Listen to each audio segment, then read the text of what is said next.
33살 평범한 직장인 여성이에요. 2년 전에 결혼해서 마음고생만 실컷 하다 얼마 전에 이혼했습니다.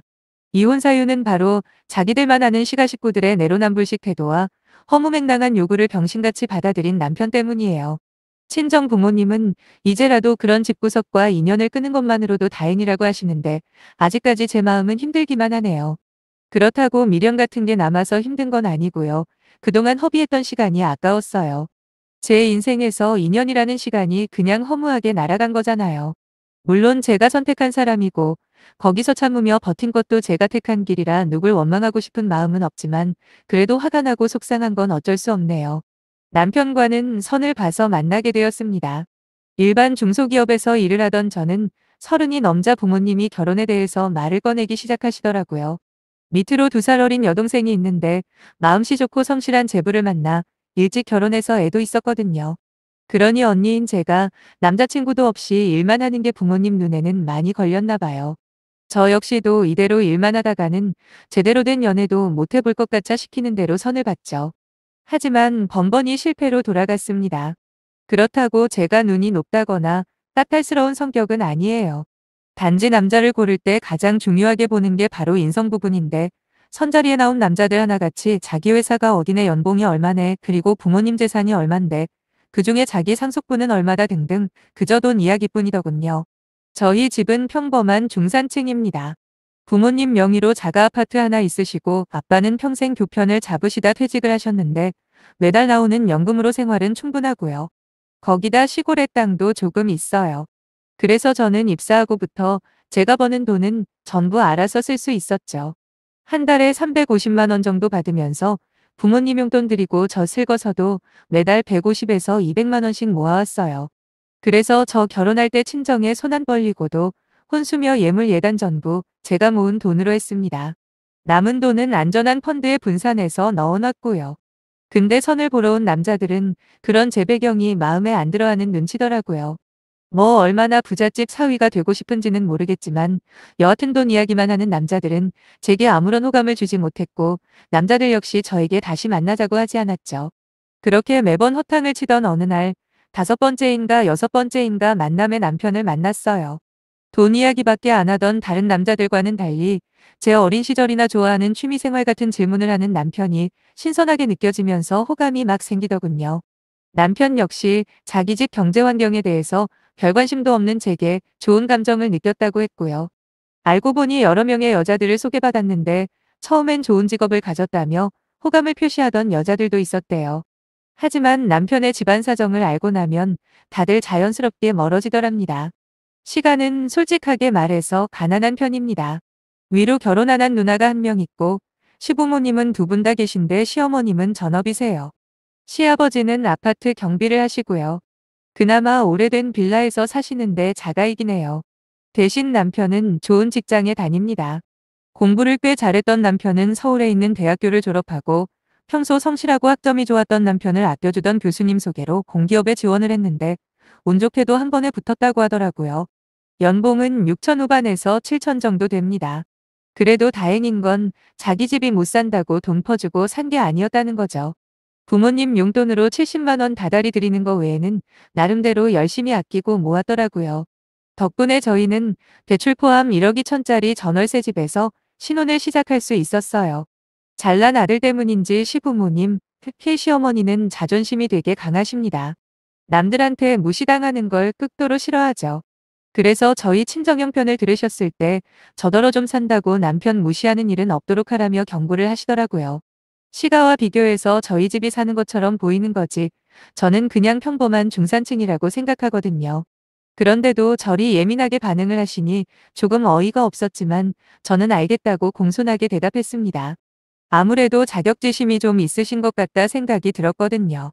하지만 기분 나쁘거나 그러지는 않았어요. 오히려 없는 형편의 자식들 키우시느라 얼마나 고생하셨을까 하는 측은한 마음까지 들어섰네요. 아무튼 그렇게 제 신혼생활은 처음에야 약간은 삐걱거릴 뻔했지만 그럭저럭 굴러가게 되었죠. 곰곰이 돌이켜보자면 2년 동안의 제 결혼 생활은 한마디로 아무 맛도 없는 닝닝함 그 자체였던 것 같아요. 물론 아무리 불같은 사랑을 하던 커플들도 막상 결혼하고 세월이 흐르다 보면 사랑이 정으로 바뀌고 또 정이 전후회로 바뀐다고 하잖아요. 충분히 이해합니다. 사람의 감정이라는 게 시시각각 변하는 거니까요. 하지만 그것도 시간이 흐르면서 그렇게 되는 거 아닌가요? 저와 남편 같은 경우에는 거의 결혼하자마자 마치 30년 산 부부처럼 자기 할 것만 하고 지킬 건 딱딱 지키면서 그렇게 살았는데 그때는 몰랐어요. 아마도 연애 결혼이 아니라 결혼을 전제로 한 선이라는 걸 통해서 만나서 그런가 보다 하고 별 생각은 하지 않고 살았네요. 크게 다툴 일도 없었죠. 가끔씩 시어머니가 어처구니없게 우길 때만 빼면 정말 무난한 결혼 생활이었어요. 그런데 점점 가슴 한구석이 휑한 느낌이 강하게 들더라고요. 이렇게 사는 게 맞는 건가? 눈에 띄는 문제점은 비록 없을지 몰라도 나는 하나도 행복하지가 않은데 대체 뭐가 문제일까라는 생각이 들길래 하루는 남편과 진지하게 대화를 시도했죠. 남편에게 당신은 요즘 행복하냐? 다른 거 말고 꼭 나랑 살기 때문에 좋은 점이 있냐 하고 물어봤더니 남편은 저를 한심한 듯 쳐다보며 배가 불렀구만 하더라고요. 무슨 소리냐 했더니 자기는 행복 같은 거 신경 쓸 여유가 없답니다. 매일같이 똑같은 일에 치여 살기 바쁜데 행복은 무슨 행복이냐면서 제가 지금까지 어려움을 못 겪어봐서 배부른 소리나 한다는 거예요. 연애할 때는 어떤 말을 해도 나름대로 진지하게 받아주던 사람이 이런 식으로 나오는데 할 말이 없어지고 갑자기 창피해지더라고요. 정말 내가 부족한 거 없이 자랐기 때문에 바라면 안 되는 걸 바라는 건가 싶어지길래 그냥 아무 말 없이 잠에 들었죠. 하지만 아무리 생각해도 누구나 행복하게 살고 싶은 게 당연한 건데 그리고 난 지금 행복하지가 않은데 그냥 이대로 있는 게 맞나. 진지한 고민이 되던 차에 놀라운 소식이 들려왔습니다. 그건 바로 남편의 누나, 즉 신우이의 임신 소식이었어요. 신우이는 대학교 졸업하고 바로 취직해서 지금까지 혼자 따로 살고 있거든요. 간간히 남자친구가 생겼다고 데리고 오기도 했다는데 그것도 뜸해진 지 오래고 시가에서는 그냥 혼자 알아서 살라는 분위기였는데 갑자기 임신이라니 집안이 발칵 뒤집혀진 건 당연지사였습니다. 사정을 듣자 하니 신우이의 직장 상사랑 그렇고 그런 관계를 유지하다 실수를 했다더라고요. 더 큰 문제는 그 직장 상사가 유부남이라는 거예요. 제가 세상에서 제일 혐오하는 인간이 자기 가정을 놔두고 한눈 파는 부류거든요. 물론 손뼉도 마주쳐야 소리가 난다고 바람핀 상대도 마찬가지고요. 모르고 만났다면 모를까 신우이는 다 알고 만났다는데 그때부터 저는 어이가 없었죠. 뭐 말로는 그 직장 상사라는 인간이 현재 와이프와 이혼을 할 생각이라고 그래서 만났다는데 그것도 말이 안 되긴 매한가지 아닙니까? 깔끔하게 이혼한 거 확인하고 만나야지 어떻게 엄연히 법적으로 유부남인 남자인 걸 알고도 만날 수가 있는 건지. 아무튼 시부모님이나 남편은 안절부절 어쩔 줄을 몰라 하더군요. 상대 남자 부모랑도 몇 번 만나서 앞으로 어떻게 할 건지 상의도 한 모양이었고요. 다 큰 성인 둘이서 저지른 일이니 누구 하나를 콕 집어 잘못했다 그럴 수도 없는 거잖아요. 그래서 이왕 벌어진 일, 남자 쪽 이혼이 마무리되는 대로 결혼을 시키는 걸로 낫다고 하는데 저야 뭐 어찌 보면 제3자 입장에서 이래라 저래라 할 위치도 아니고 또 그럴 생각도 없었죠.